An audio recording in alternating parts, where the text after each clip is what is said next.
আসলে তুই বললে আপন মনে হয়। আমি এই জন্য ভাই তোরা আমার কিছু তুই বললে আপন, আমি তুই বলি। আমি তো সৌদি আরব বড় হয়েছি, আমি তো দেশে বড় হই নাই। আমি আসার পর সব ডাইরেক্ট দেখছি আসলে আপন জনকে তুই বলে, হ্যাঁ তুই বললে আপন মনে হয়। আমি তোরা আপন মনে করি, কারণ ইন্নামাল মুমিনুনা ইখওয়া। 1450 বছর আগে আল্লাহ আমার কাছে তুই আমার ভাই। কত আপন তুই চিন্তা কর, তোরা তুই কমু না কারে কমু রে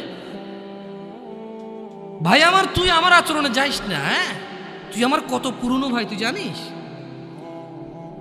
আমার মায়ের পেটের ভাইটা আমি যেদিন জন্ম হয়েছি বুঝতে পারছি, সেদিন আমাকে আমার বাপ মা আমার পরিবেশ বলছে আমার মায়ের পেটের ভাই।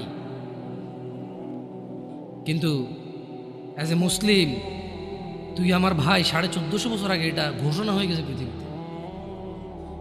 তোকে যদি আমি তুই না বলি, আদর করে না বলি, আপন না মনে করি, কাকে মনে করবো রে?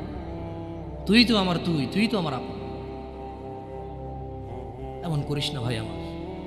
তোর বয়স সবে সবে 14 বছর। একটু অপেক্ষা কর, একটু অপেক্ষা কর। তোর বাপ বিয়ে করেছে, তুই পৃথিবীতে আসছিস। তুই এমনি এমনি আসিস না। তুইও বিয়ে করবি, তুইও পৃথিবীর সমস্ত সুখ পাবি ইনশাআল্লাহ। তোর ছেলে সন্তানও এমনি এমনি আসবে না। তুইও আল্লাহর দেওয়া নিয়ামত উপভোগ করবি এবং আল্লাহর প্রশংসা করবি। অপেক্ষা কর ভাই আমার, অপেক্ষা কর। খবরদার, বেখেয়ালি হওয়া যাবে না, বেখেয়ালি হওয়া যাবে না। আর নিজের সামান্য ডিজায়ারকে ফুলফিল করার জন্য পৃথিবীর সবচেয়ে দামি সম্পদটাকে সবচাইতে সস্তা নিকৃষ্ট করে দেওয়া যাবে না। কেমন?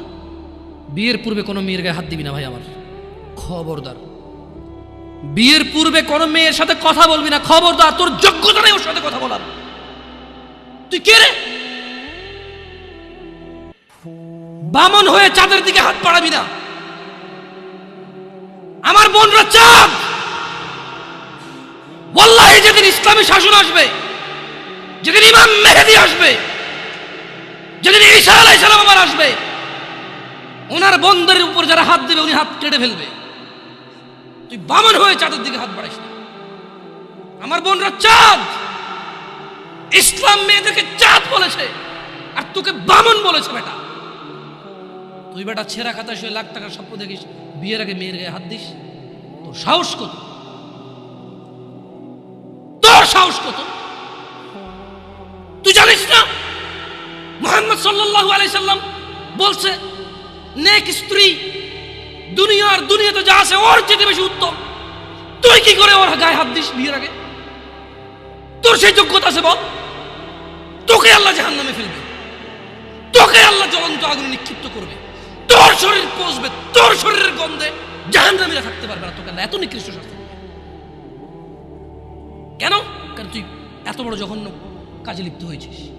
আমারে বুঝাস না মেয়েরা খারাপ, মেয়েরা খারাপ। আমি তো এত খারাপ দেখি না, তুই কোথায় তো খারাপ দেখিস? আমি তো দেখি তুই তুই বেটা টেনে পড়িস মাত্র।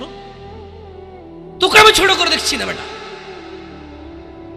তুমি বের হও, ছবি পাঠাও, ছবি পাঠালে হাত কেটে ফেলবো আমি। দেখো আমি বিষের বোতল নিয়ে আসি, ছবি পাঠাও। তুই বেটা আমার বোনটাকে বেটা ফুসলেছিস বেটা ফাজিল। মেয়েরা খারাপ, মেয়েদের খারাপের কারণে দুনিয়া। তুই কে রে? তুই কি? তুই কি? মেয়েরা খারাপ? শোন, আমাদের গ্রামে প্রবাদ আছে, ধর্মীয় কথা না এটা। এখন যেটা বলছি এটা প্রবাদ, এটা ধর্মীয় কথা না। কোনো মেয়ের যদি একবার হাঁটুর উপরে কাপড় ওঠে আর নামে না বেটা। তুই উঠেছিস হাঁটুর উপরে কাপড়, ও উঠায়নি। হাঁটু পর্যন্ত তুই উঠেছিস আর এখন সে নামাচ্ছে না। তুই মনে করিস তুই বেঁচে গেছিস না? তুই মনে করিস তুই জিনাই জেনা না? না বেটা, ও তোর সাথে জেনা করেছে, এরপরে তোকে বাদ দিয়ে আরেকজনের সাথে করবে, আরেকজনের সাথে করবে। আর তুই সূচনা, তুই ওকে শিখাইছিস, এটা সব গুণ তোর উপরে আসবে বেটা। তুই নিজের ছোট পাপিষ্ট মনে করিস না? তুই মনে করিস কি হয়েছে, আমি তো একটা চুমাই নিছি। আমি তোকে বলছি ছবি তুলে পাঠাও, টয়লেটে যাও, ব্লাউজ খুলে ছবি তুলে পাঠাও, জামা খুলে ছবি তুলে বেটা ফাজিল। আল্লাহ তোকে হেদায়েত দিকে আমিন। ভয় পা, ভয় পা, আল্লাহকে ভয় পা ছোট ভাই আমার।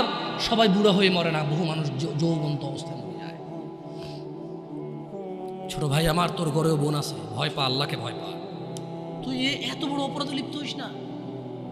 তুই মেয়েদের হাঁটু পর্যন্ত কাপড় তুলিস না, খবরদার, খবরদার, তুই এটা করিস না। তো মানুষ তো বেশি নাই, তারপর আলহামদুলিল্লাহ সবাইকে কবুল করুন, যেহেতু ঘরোয়া পরিবেশে। বলেন তো কোনো মেয়ে, আপনার বয়স তখন 16 বছর ছিল আর কি। আচ্ছা যান, কোনো একটা 14 থেকে 18 বছরের মেয়ে আপনাকে বলছে চলো আমরা একসাথে থাকি, বলেন 1 লাখ একটা পাবি না, 1 লাখ আমি বলে দিচ্ছি। চ্যালেঞ্জ হলে আসিও, তুমি প্রমাণ করে দিয়ে যাও। মেয়ে কি বলো, মেয়েরা প্রেম হারাম ইসলামে, ইসলামী বিয়ের পূর্বে সম্পর্কই হারাম। কিন্তু এর মধ্যেও কোনো মেয়ে ছেলেকে বলে না কিস করো, আমাকে একটা তোমার লুঙ্গি খুলে ছবি পাঠাও, বলে না। প্রত্যেকটা ছেলে বলে, এভরি সিঙ্গেল ছেলে বলে না।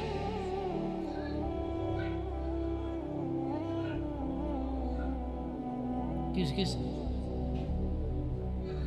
ও আচ্ছা, ঠিক আছে, বন্ধ করো, জানা না, মানুষের কষ্ট দিন না, মানুষকে কষ্ট দিন না, জানা বন্ধ করে দেন। আপনার সাউন্ডটা আরও একটু করিয়েন, কেমন? মানুষজন যাতে কষ্ট না পায়, কেমন? কারণ সবাই বাধ্য না তো। না ঠিক আছে, না জানালাগুলো বন্ধ করে দেন, মানুষ যাতে কষ্ট না পায়, কারণ সবাই তো বাধ্য না। আর সাউন্ড সিস্টেমটাকে আর কি করবেন, মানে এরপরের হালাকা না নিচে আপনি মাইক লাগাবেন, মাইকের সাউন্ড লিমিট করবেন। আপনি দেখেন এটা তো টেকনোলজিক্যাল ব্যাপার, রাইট? আমি আপনাদেরকে অনুরোধ করবো, এরপরে আরও অনেকেই আসবে, রাইট? প্রতি মাসেই হয়তো আসে। আপনাদের যেখানে যারা বসে সংশ্লিষ্ট ওই এরিয়াতে যাতে সাউন্ডটা সীমাবদ্ধ থাকে। নিচতলায় তো আর এখানকার সাউন্ড যাবে না, নিচতলায় আলাদা একটা সাউন্ড ওই যে লাগাই দেন, মাইক্রোফোন লাগাই দেন, মানে স্পিকার, সরি নিচতলায় কি আর একটা, আর মাটিতে বাড়ি দিলে কে চেতে ওঠে, ওটা তো হয়। যাই হোক, তো তোমরা এই অন্যায়টা করবা না। আর যদি তোমাদের মনে হয় যে না, তোমাদেরকে কোনো 16 বছরের 17 বছরের যুবতী মেয়ে বলছে যে মানে আজে বাজে অফার করছে, আমাকে বলিও। আমার ফেসবুক আইডি তো জানাই আছে না, আমাকে বলে ভাই এক আজব ঘটনা ঘটে গেছে ভাই, 16 বছরের মেয়ে আমাকে বলতেছে আজে বাজে কথা। না, মনে রাখবা, তোমরা যারা মেয়েদেরকে এত বিচ্ছিরিভাবে ফেসবুকে কমেন্টস করো না, খারাপকে খারাপ বলবে এটা আমি জানি, খারাপকে খারাপ বলতে হয়, কিন্তু তুমি মনে রাখবা তোমার মতো আমার মতো কোনো ছেলে দায়ী এটা। কারণ আমার মনে হয় না কেউ প্রুভ করতে পারবে যে কোনো বিবাহ হয় নাই এমন মহিলা ছেলেদেরকে আজে বাজে প্রস্তাব দিবে, আমার মনে হয় না। হ্যাঁ, বিবাহের পূর্বে দিতে পারে কারা, যাদেরকে 12 বছর 13 বছর থাকা অবস্থায় তাদেরকে তাদের বয়ফ্রেন্ডরা আজে বাজে পথে নিয়ে চলে গেছে, সেটা ডিফারেন্ট ইস্যু হতে পারে। বাট নর্মালি যে কোনো ছেলে যে কোনো মেয়ের সাথে পরিচয় হলেই কিন্তু আজে বাজে প্রস্তাব দেওয়া শুরু করে। আল্লাহ আমাদেরকে বোঝার তৌফিক দান করুন। আর যুবক ভাইরা আমার, মনের দাসত্ব করা যাবে না। আল্লাহ সুবহানাহু ওয়া তাআলা কুরআনুল কারীমে বলছেন, ওয়ামা উবাররিউ নাফসি, সূরা মানে ইউসুফ আলাইহিস সালামের এই ঘটনাটা আমাদের জন্য খুবই প্রয়োজনীয়। কেন? এখানে আল্লাহ সুবহানাহু ওয়া তাআলা সূরা ইউসুফের মধ্যে ইউসুফ আলাইহিস সালামের একটা তথ্য তুলে দিয়েছেন আমাদেরকে। কি? ওয়ামা উবাররিউ নাফসি, ইউসুফ আলাইহিস সালাম বললেন, আর আমি নিজেকে নির্দোষ মনে করি না। ইউসুফ আলাইহিস সালাম কি বললেন? কি বলছে? ওয়ামা উবাররিউ নাফসি, আর আমি নিজেকে নির্দোষ মনে করি না। ইন্নান নাফসা লাআম্মারাতুন বিসসুই ইল্লা মা রাহিমা রাব্বি ইন্না রাব্বি গফুরুর রহিম। তিনি বলছেন যে আমি ইউসুফ আলাইহিস সালাম নিজেকে নির্দোষ মনে করি না, কেননা নিশ্চয় মানুষের নফস খারাপ কাজের নির্দেশ দিয়েই থাকে। তিনি কেন নিজেকে নির্দোষ মনে করে না? তিনি বলছে কারণ মানুষের যে নফস, যে সেলফ আছে, এটা খারাপ কাজের নির্দেশ দিতেই থাকে, কিন্তু সে নয় ইল্লা মা রাহিমা রাব্বি, কিন্তু সে নয় যাকে আমার রব দয়া করেন। তার মানে এই পৃথিবীতে ইউসুফ আলাইহিস সালাম বলতে চাচ্ছেন যে আমি নিজেকে নির্দোষ মনে করি না, তবে ওই লোকটা যাকে আমার রব দয়া করছে, নিশ্চয়ই আমার রব অতীব ক্ষমাশীল। তার মানে যদি আমরা আমাদের হৃদয়কে যদি আমরা চাই যে আমাদের হৃদয় আমাদেরকে জানার দিকে না ডাকুক, নেশার দিকে না ডাকুক, ব্যভিচারের দিকে না ডাকুক, জুলুম অত্যাচার সুদ ঘুষের দিকে না ডাকুক, যদি এটা আমি চাই, তাহলে আমি আমার রবের দয়া প্রত্যাশী হতে হবে। এবং নিজেকে এমন কর্মব্যস্ততায় রাখতে হবে যেই কর্মফলে রব আমার উপর সন্তুষ্ট হয়ে আমাকে দয়া করবে, এবং সেই দয়ার বদৌলতে আমার হৃদয় বা আমার নফস আমাকে খারাপ কাজের আদেশ দিতেই থাকবে না। আল্লাহ তাআলা কোরআনুল কারীমে আরো বলছেন, ওয়া নাফসিন ওয়া মা সাওয়াহা, শপথ নফসের এবং যিনি তা সুবিন্যস্ত করেছেন তার, ফাআলহামাহা ফুজুরাহা ওয়া তাকওয়াহা, তারপর তাকে তার সৎ কাজের এবং তার অসৎ কাজের জ্ঞান দান করেছেন। একটা জিনিস খেয়াল করে দেখেন, আল্লাহ সুবহানাহু ওয়া তাআলা কি বলছেন, ওয়া নাফসিন ওয়া মা সাওয়াহা। আল্লাহ কসম করতেছে যে শপথ নফসের, মানে যে আমাদের সেলফ ভিতরে যে আমাদের সেলফটা আছে, নফস আছে, বাংলা কি করে এটাকে? না, নফসের বাংলা হচ্ছে কি আত্মা, না আত্মা না বাংলা। খের, নফস তো বুঝছেন আপনারা, কঠিন বাংলাটা জানতে হবে কারো থেকে ভালো, যারা ভালো বাংলা গ্রামার বোঝে। তো আল্লাহ তাআলা বলছেন যে শপথ নফসের, কারণ নফস হচ্ছে কি যে জিনিসটা আমার মানে ব্যক্তি সত্তা আর কি, এটা খুব অপরাধ প্রবণ হয় আর কি ব্যক্তিগতভাবেই। তো তিনি বলছেন যে ফাআলহামাহা ফুজুরাহা ওয়া তাকওয়াহা, শপথ ওই নফসের যেই নফসকে আল্লাহ তাআলা সৎ কাজ এবং অসৎ কাজের জ্ঞান দিয়েছেন। তার মানে আমরা বলতে পারবো না যে আমরা যে অসৎ কাজ করি আমরা নির্দোষ, কারণ আল্লাহ তো এটা আমাদেরকে কি দিছে? জ্ঞান দিছে, কোনটা ভালো কোনটা খারাপ। কদ আফলাহা মান যাক্কাহা, সুতরাং সেই সফল কাম হয়েছে যে নিজেকে পবিত্র করেছে। ওয়া কদ খাবা মান দাসসাহা, আর সেই ব্যর্থ হয়েছে যে নিজেকে কুলুষিত করেছে। আল্লাহর সফলতা মানে হচ্ছে যে জান্নাতে গেছে তাকে আল্লাহ সফল বলেছে, যে জাহান্নামে যাবে তাকে আল্লাহ ব্যর্থ বলে। কেমন? এখানে সফলতা মানে পরীক্ষায় পাস না, অধিক উপার্জনের অধিকারী হওয়া, অনেক বেশি রিজিক থাকা, 2-3টা বিয়ে করে ফেলা, গাড়ি বাড়ি থাকা, ভোটে দাঁড়াইয়া পাশ হয়ে যাওয়া, অথবা এলাকার মসজিদের সভাপতি হয়ে যাওয়াকে সফলতা বলে না। আল্লাহ সুবহানাহু ওয়া তাআলা যখন কোনো সফল কাম কাউকে বলে, আল্লাহ এটা মিন করে, এবং এটাই মূল উদ্দেশ্য যে সফল মানে হচ্ছে জান্নাতি। সফল মানে কি? যে লোক জান্নাতে যায় নাই সে সফল হয় নাই, যে লোক জাহান্নামে গেছে সে সফল হয় নাই, সে ক্ষতিগ্রস্ত হয়ে গেছে। কেমন? এইটা আমাদেরকে খেয়াল রাখতে হবে আমার ভাইয়েরা।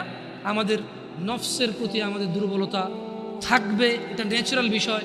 তবে যে হৃদয়কে আল্লাহ ভালো এবং মন্দের জ্ঞান দিয়েছে, এটা দিয়ে যদি আমরা আল্লাহর রহমতের কামনা করি, তাহলে আমাদের এই কুপ্রবৃত্তি থেকে আমাদের রেহাই পাওয়ার কি আছে? সুযোগ আছে। জুয়া একটা সময় ছিল কি মনে হয় এভাবে কার্ড দিয়ে এভাবে যারা খেলতো তাদেরকে জুয়া বলতো, মেবি ওইটাই একমাত্র জুয়া বলে মানুষ জানতো, যেখানে মানুষ হয়তো নিঃস্ব হয়ে যেত। কেউ ইভেন কেউ এরকম আছে যে বউ পর্যন্ত দিয়ে দিচ্ছে বাজিতে, যে এরপরে হারলে কি। আসলে বিবেক বুদ্ধি বিকৃত হয়ে যায়। তো আপনি এখন বলতে পারেন যে জামশেদ ভাই কি বলেন, কোনো মানুষ কি তার বউকে আরেকজনকে দিয়ে দিবে জুয়া খেলে? এরকম নিচে নামবে? আরেকজনের বউকে, লোক নিজের বউকে জুয়া খেলতে দিচ্ছে। কত মানুষ, কত বাপ মা আছে জানে মেয়ে এখানে চাকরিতে গেলে, ওখানে গেলে, এখানে গেলে মেয়ে হয়তো অবৈধ কর্মে, মেয়ের অনিচ্ছা সত্ত্বেও হয়তো ট্র্যাপে চলে আসতে পারে, হয়তো মেয়ে ওই রকম সিচুয়েশনে পড়ে যেতে পারে যে সে তার মানে যে তার ইজ্জত আব্রু রক্ষা করতে পারবে না। তারপরে তো বাপ মা এগ্রি করতেছে। আপনি স্বামীর কথা কেন বলতেছে? সে জুয়া খেলে দিয়েছে এই জন্য না। অনেক ক্ষেত্রে অনেক বাপ মা মনে করে যে চোখে উন্নতি করতে হলে অনেক কিছু করা লাগে, এটা বলে। আবার হয়তো বাপ মা তো মনে এরকম আসে না, হয়তো নিজের ছেলে সন্তান তো পিওর মনে করে সবসময়। কেমন মানে ছোটবেলা থেকে, একদম ছোট থেকে পালে না, ইনোসেন্ট থাকে তো। আর আসলে বাপ মা তো ছেলে সন্তানের খারাপ যে জানাবে বিচারের বিষয়টা তো আসলে বুঝায়, স্বাভাবিক। এটাই তো আল্লাহর দয়া যে বাবা মা ভাই বোন সম্পর্কটা তো পবিত্র রেখেছে আল্লাহ সুবহানাল্লাহ। সো যুবকদের বেশি একটা ছক্কা লুডু কয়দিন আগে ছিল, ছক্কা লুডু। কেমন? এটা আমি বলছি যে কি এটাকে জুয়া বলে আর কি, তো এটা তো জুয়া। কিন্তু প্রবলেম হচ্ছে এখন ইউটিউবে ওয়াজ দেখতে গেলেও জুয়ার অ্যাড আসে। মানে একটা সময় জুয়া খেলতো মানুষ, ফসলি জমিন কেটে ফেলছে মধ্যখানে গিয়ে, হ্যাঁ, একটা কারো পরিত্যক্ত বাড়ি, প্রচুর গাছপালা, ভিড়, কবরস্থান, ওটার ভিতরে ঢুকে কার্ড খেলতো। হ্যাঁ, অথবা কারো বউ আজকে বাসা নেই, বলছে দোস্ত চলে আসো আমার এখানে হবে। আরো বড় লোকেরা বাগান বাড়ি বানায় ফেলছে জুয়া খেলার জন্য, নেশা করার জন্য। কিন্তু এখন প্রবলেম হচ্ছে এটা পাবলিসিটি হচ্ছে যে খেলো আসো। আচ্ছা, এটা হবেই বা না কেন? এখানে অনেকে ক্রিকেট প্রেমী থাকতে পারে, এটা আপনার ব্যাপার। আমি ক্রিকেট সম্পর্কে খুব বেশি বুঝি না, এই জন্য ভালো মন্দ বলতে পারবো না। তবে এতটুকু বলবো, কোয়েশ্চেন করবো আর কি। ক্রিকেট তো এখন অনেকে পেশা হিসেবে নিয়েছে, রাইট? তো প্রতি বছর সার্কুলেশন দিয়ে বাংলাদেশ জাতীয় দলে কতজন খেলোয়াড় নেওয়া হয়?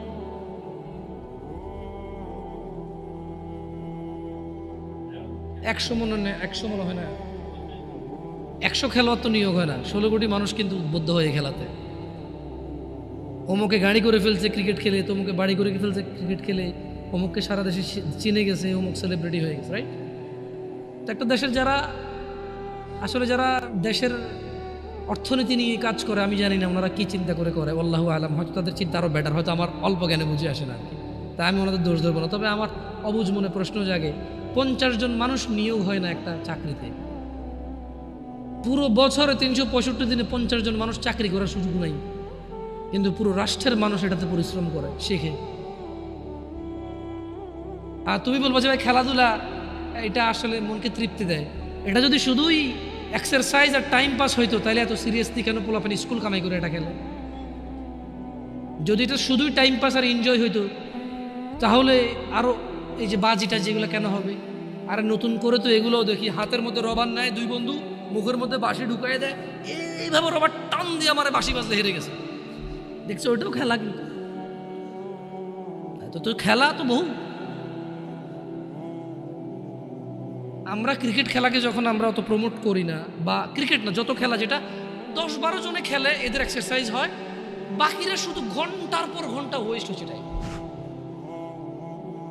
আমি ক্রিকেট বলবো না এবার, কারণ আমার দরকার নেই নাম নেওয়ার। আসলে খেলা অনেক রকম হইতে পারে, মানে আমরা যখন এই জিনিসগুলোকে, আমি বলবো যে যখন মানে এটাকে যখন আমরা প্রমোট করি না, অনেকে ভুল বোঝে যে আমরা সেকেলে মানুষ বুঝি না, ওরা একটু টাইম পাস করে না। এটা শুধু টাইম পাস হলে এরকম বলতাম না।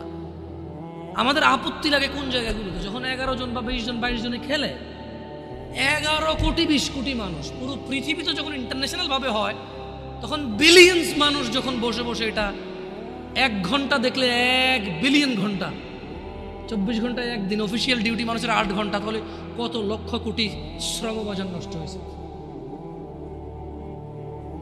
8 জন মানুষ যদি 1 ঘন্টা দেখে, একজন মানুষ একদিন কাজ করলে যা উপার্জন করে রাষ্ট্র সমৃদ্ধ, তত নষ্ট হয়েছে।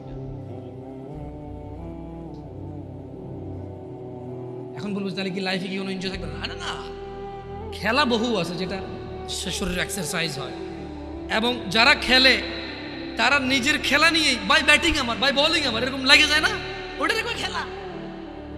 বাকিরা তো কিছুই কোনো অ্যাক্টিভিটি নেই, ওর খেলা হইলো কেমন? এটা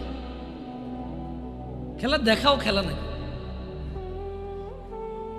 আল্লাহ আমাদেরকে বুঝে তৌফিক দান করুন। দেখুন, জুয়া মানে আপনি যে আগামী 2030-35 সালের মধ্যে যাদের বয়স 25-30 হতে পারে, আল্লাহু আলাম, কঠিন হয়ে যাবে জুয়া যে হারাম এটা বুঝাবে। 1 নাম্বার কঠিন হবে এটা। 2, কোন রকম যদি বুঝাইতেন কোরআনের আয়াত দিয়ে যে জুয়া হারাম, তাহলে ও যে ব্যাটিং করতেছে, বেট করতেছে, বাজি ধরতেছে, ওইটা যে জুয়া, এটা আপনি বুঝাইতে পারেন। আপনি কি আজকের যুগে কাউকে বুঝাইতে পারেন ব্যাংকের চাকরি সুদ হারাম? বলেন না, আপনি কোন ভাই, কে আপনি? ভাই আসেন আমার সামনে, আসেন, যে আপনি মহান, আপনি বুঝাই দিয়েছেন একজন কাউকে যে এটা হারাম, আর সে ছেড়ে দিছে। হাতে গোনা ইল্লা মাশাআল্লাহ। আজকের দিনে সুদী ব্যাংকে উপার্জনকে যেমনটা হারাম প্রমাণ করা সো টাফ হয়ে গেছে, 2030-35 সাল যেভাবে চলতেছে, যদি এভাবে চলে, যেভাবে ইউটিউবে অ্যাডভার্টাইজ আসতেছে, মনিটাইজেশন করে যে অ্যাড দিচ্ছে গভর্নমেন্ট, মানে যারা অ্যাডে টাকা কামাচ্ছে, ওই বেটা অ্যাড ওখান থেকে টাকা পাওয়ার জন্য বা অ্যাড দেওয়ার জন্য তার নাম, ঠিকানা, আইডি, বিজনেস ট্রেড লাইসেন্স এগুলা না দিলে তো অ্যাড দেওয়ার অথরিটি পায় না সে ফেসবুকে বা ইউটিউবে। আপনি মনে করেন যে আপনি একটা কোম্পানি চালান, এটা আপনি অ্যাড দিবেন ফেসবুকে, ইউটিউবে, তো যাদের থেকে আপনি ডলার নিয়ে অ্যাড দিবেন তাদেরকে আপনার নাম, আইডি কার্ড, আপনার ঠিকানা, আপনার ট্রেড লাইসেন্স, ট্রেডমার্ক, আপনার গভর্নমেন্টের অমুক অনুমতি, গভর্নমেন্ট থেকে তমুক অনুমতি, এসব আছে কি না সব জমা দিবেন, তারপরে সে আপনাকে অ্যাকাউন্ট দিবে, অ্যাকাউন্ট থেকে আপনি অ্যাড চালাবেন। তো এই যে জুয়ার যে ব্যাটিংয়ের অ্যাডগুলো হয়, হ্যাঁ, টেকনোলজি যেহেতু অনেক উন্নত, গভর্নমেন্ট এক এক দেশের এক এক রকম পাওয়ার রাখে, দেখা যাচ্ছে অনেকে বিদেশ থেকে এগুলো ছাড়ে, হ্যাঁ, তখন তো আর আসলে বাংলাদেশ সরকারের কিছু করার থাকে না, থাকে। আমি বলতেছি না যে কি করার, আমি বলতেছি যে কত আসলে হারাম পথের যে কত পথ আছে। আসলে আমি বুঝি দিদি বোনরা ওরা বুঝবে কিনা জিনিসগুলো আমি বুঝতেছি না, আউট অফ কনটেক্সট কিনা, বাট এটা কিন্তু রিলেভেন্ট কথা। যে যদি গভর্নমেন্ট এই জুয়ার অ্যাড নিয়ে কাজ না করে, যদি বাবা মা এই জুয়ার বেটিং এর অ্যাড মানে বাজি ধরার অ্যাডগুলো যদি বন্ধ না করে, তাহলে 30-35 সালে আজকের দিনে আপনি যেমন বুঝাইতে পারেন না যে ব্যাংকে উপার্জন করলে সুদী উপার্জন হলে এটা হারাম, আপনি যেমন বুঝাইতে পারেন না, আগামী 35 সালে আরো বেশি লাগতে পারে, আগেও হয়ে যেতে পারে। আমি তো আর গণক না যে কয়ে দেবো, এটা আন্দাজ করে বলা আর কি। এটা তো একদম অ্যাকুরেসি নাই এটা। কেমন যদি এটা হয় তাহলে জুয়া হারাম মাইনে নেবে সবাই, কিন্তু বাজি ধরা যে জুয়া কেউ মানবে না। ওয়াল্লাহি আমার ভয় হয় প্রত্যেক মুসলিম সুদ হারাম মেনে নেয়, সুদী ব্যাংকে কাজ করলে যে সুদ হয় কেউ মানে না। আজকে যদি এগুলোকে না থামানো হয়, আমরা যদি আমাদের ছেলে সন্তানকে না বুঝাই, ভাই বোনদেরকে না বুঝাই, তাহলে জুয়া খেলা হারাম আমরা বুঝাইতে পারবো, কিন্তু বাজি ধরা যে জুয়া এটা আমরা বুঝাইতে অক্ষম। আল্লাহ আমাদেরকে বোঝার তৌফিক দান করুন। আল্লাহ তাআলা কোরআন কারীমে বলছে, ইয়া আইয়ুহাল্লাযীনা আমানু, হে তোমরা যারা ঈমান এনেছো, ইন্নামাল খামরু ওয়াল মাইসির ওয়াল আনসাব ওয়াল আজলাম রিজসুম মিন আমালিশ শাইতান ফাজতানিবুহু লাআল্লাকুম তুফলিহুন। হে মুমিনগণ, তার মানে এখানে স্পেশালি যারা দাবি করে যে আমি মুসলমান তাকে বলা হচ্ছে, তুমি কি মুসলমান? তাহলে শুনে নাও, এই কাজগুলো তুমি করতে পারবা না। কোন কাজগুলো করতে পারবা না? তুমি যদি মুসলমান হইতে হয়, এগুলো হচ্ছে কি? ইন্নামাল খামরু ওয়াল মাইসির ওয়াল আনসাব ওয়াল আজলাম